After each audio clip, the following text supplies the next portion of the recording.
Alors, salut à toi, j'espère que tu vas bien, je suis Ashmon, le créateur du deuxième cerveau, et dans cette vidéo, je vais te présenter le dashboard principal du deuxième cerveau. Juste avant, peut-être que certains d'entre vous regardent cette vidéo et ne savent pas du tout ce qu'est le deuxième cerveau, n'y ont toujours pas accès, etc. Donc je vais vous en parler rapidement. Le deuxième cerveau, c'est un gros template Notion, un véritable système pour organiser sa vie et gagner en productivité. À l'intérieur, il y a tout un tas de pages pour faire différentes choses. Une page pour traquer ses habitudes, une pour gérer sa to-do list, traquer ses objectifs et sa progression vers ses objectifs, organiser ses notes, organiser ses prises de notes sur des livres, donc ses lectures, organiser ses cours, toute sa vie étudiante, en fait il y a aussi un agenda, etc.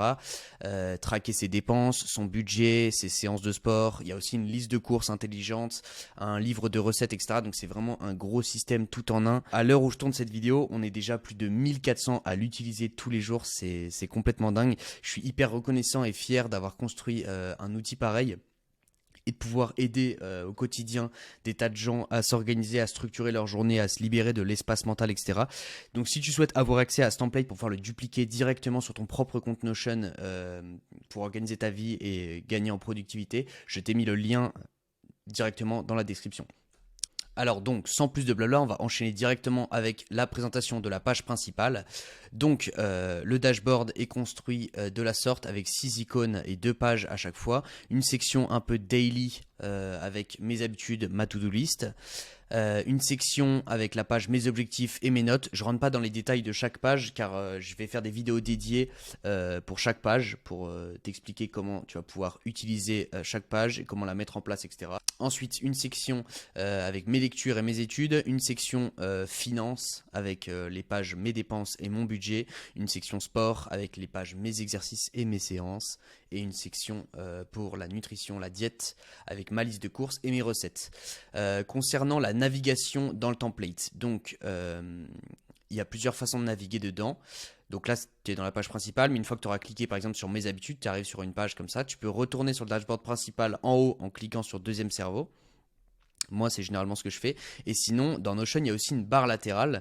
Donc si jamais tu l'as replié comme ça, tu peux accéder, hop, en passant ta souris, elle va se déplier. Donc voilà. Moi, généralement, j'ai toujours la petite toggle dépliée, donc ça me permet d'accéder très très facilement à toutes les pages du deuxième cerveau. Comme ça, je peux aller dans mes notes, je peux aller retourner dans le dashboard principal, etc. Et après, tu peux aussi utiliser Notion avec la barre dépliée. Donc là, c'est encore plus simple.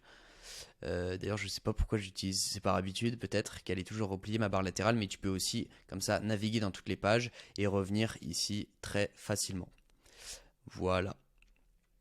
Alors, je voulais également profiter de cette vidéo pour t'expliquer ce que tu peux faire en cas d'erreur si jamais tu casses quelque chose en utilisant le template, casse entre guillemets, si jamais tu fais une erreur, etc., et que tu souhaites revenir en arrière. Alors, tu as plusieurs options. Évidemment, tu peux faire tout simplement un CTRL-Z, hein, donc CTRL-Z sur Windows ou Command-Z sur Mac pour revenir en arrière. Tu as également d'autres options à l'intérieur de Notion. Tu peux faire 3 petits points, afficher l'historique des modifications et revenir à une version antérieure de la page. Donc si j'avais fait des modifications dans cette page, j'aurais eu plusieurs versions de la page et j'aurais pu restaurer une ancienne version.